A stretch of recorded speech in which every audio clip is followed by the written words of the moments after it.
Hey YouTube, Joelboy here. In this video I want to talk about the Gorosei. A lot of things regarding the Gorosei, sort of the impression that I have of them, and pretty much everything that I think that you guys need to know about the Gorosei. The Gorosei are a fascinating topic to talk about in One Piece, and honestly I think their direction in the story can go in many different ways. So let's just jump right into the Gorosei and start off with the most interesting thing regarding them, which is that a lot of people think that the Gorosei are immortal and that they have been ruling the world government since the Void Century.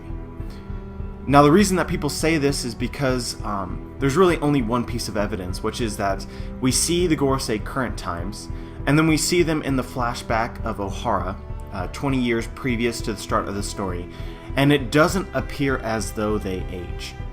Now this is kind of debatable because the panel in which we actually see them is sort of black and white, not colored. Their faces are in shadow.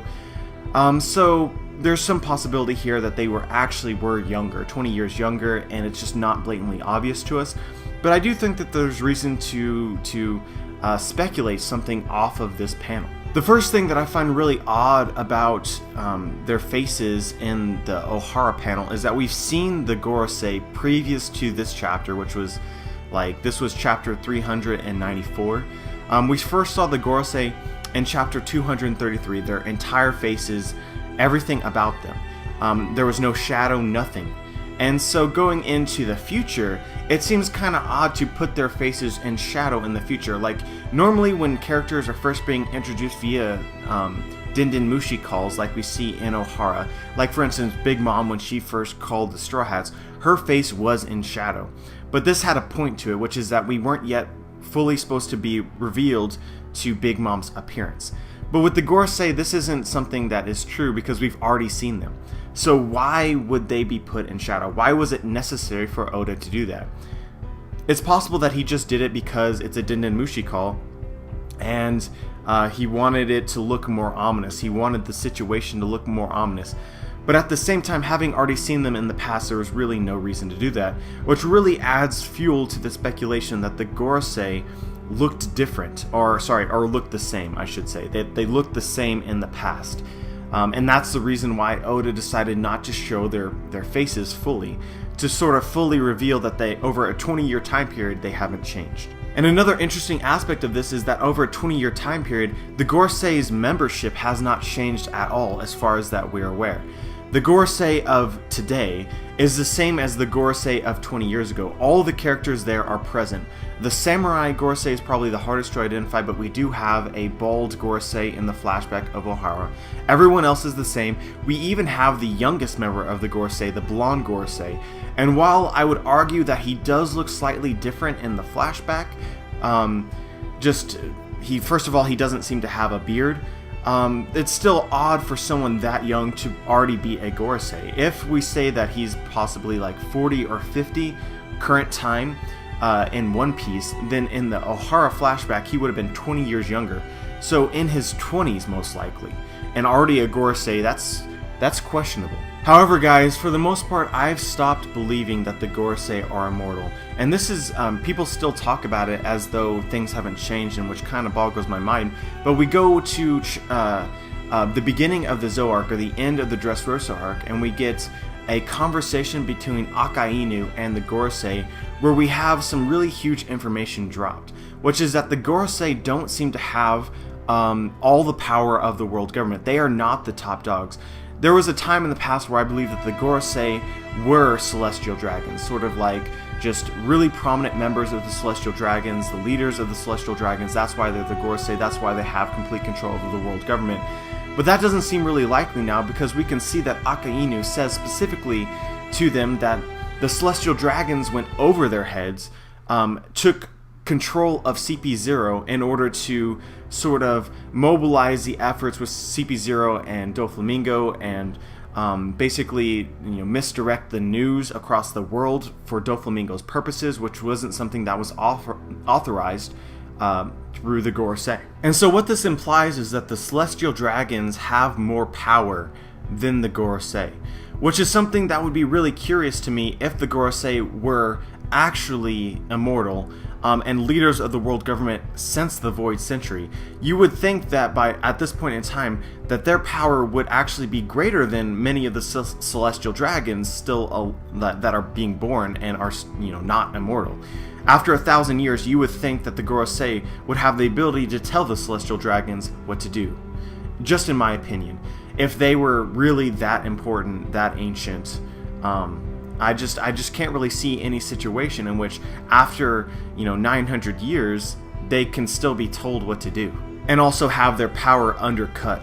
And I think this also ties well with Moria's encounter with Doflamingo at the end of the Marineford arc, where Doflamingo was hired to basically assassinate Moria.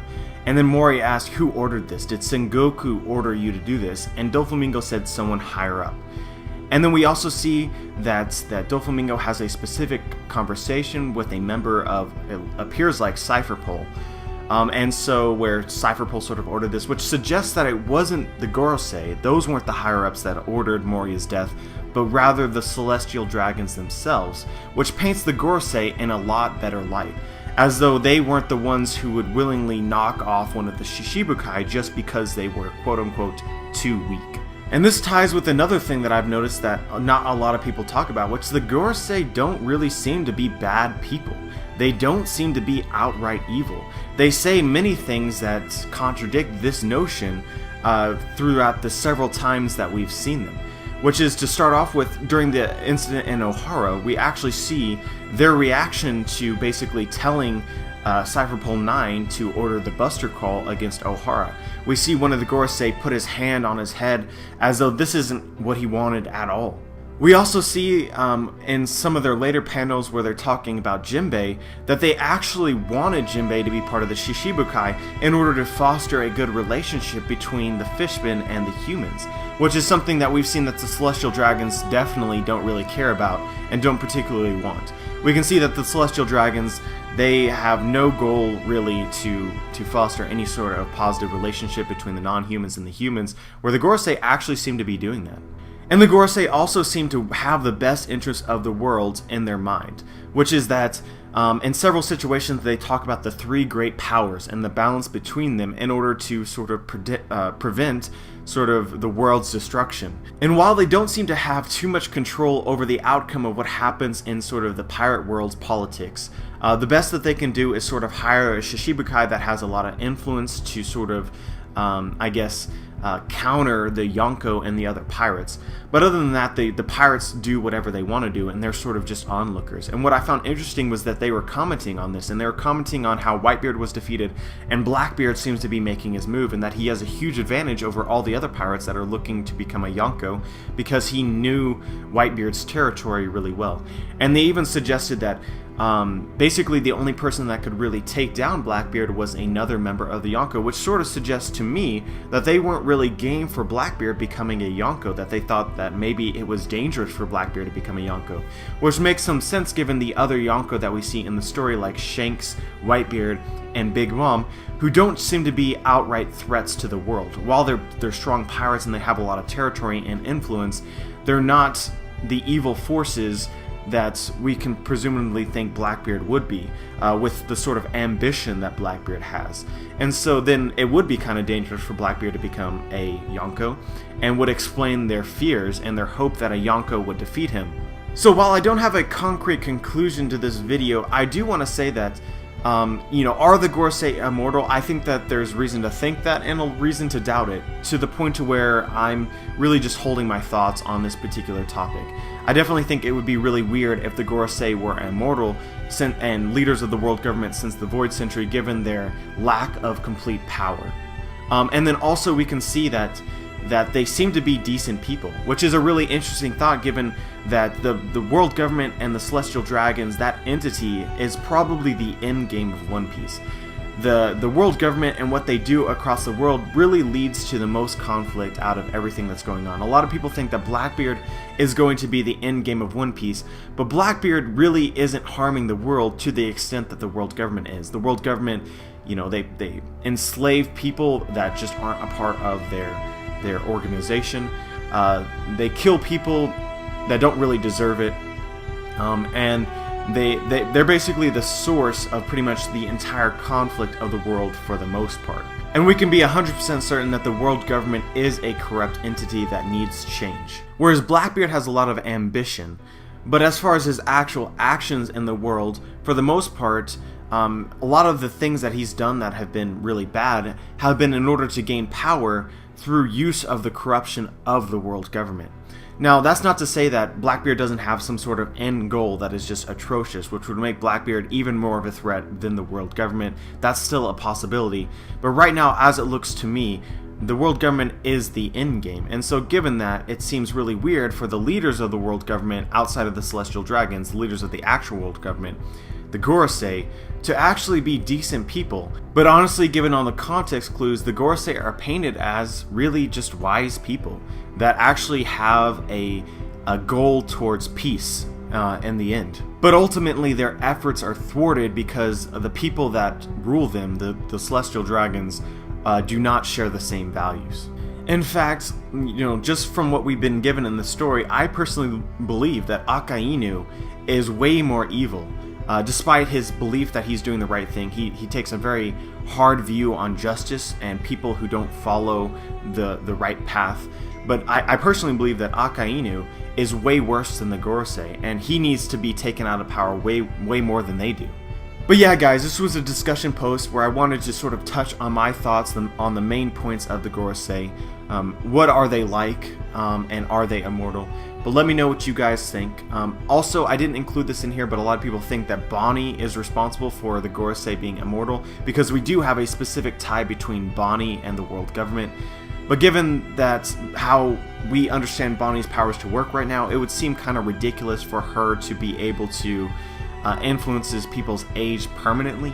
As we know, devil fruits are overpowered, but there's always limitations to it. In the case of Bonnie, currently I believe that her limitation is that she can make people old, and really young, but not really in between. We haven't really seen that. And then we also don't know how her powers work. Does she have to stay near the people in order for the effect to last? Is there sort of, right now, I don't think that Bonnie is the one responsible for the Gorosei, if the Gorosei truly are immortal. But definitely we have a connection there between the world government and Bonnie, which is something that is a question that needs answering. But let me know what you guys think. Like the video if you like the video. I'd appreciate it if you subscribed. And as always, dudes, have a wonderful day.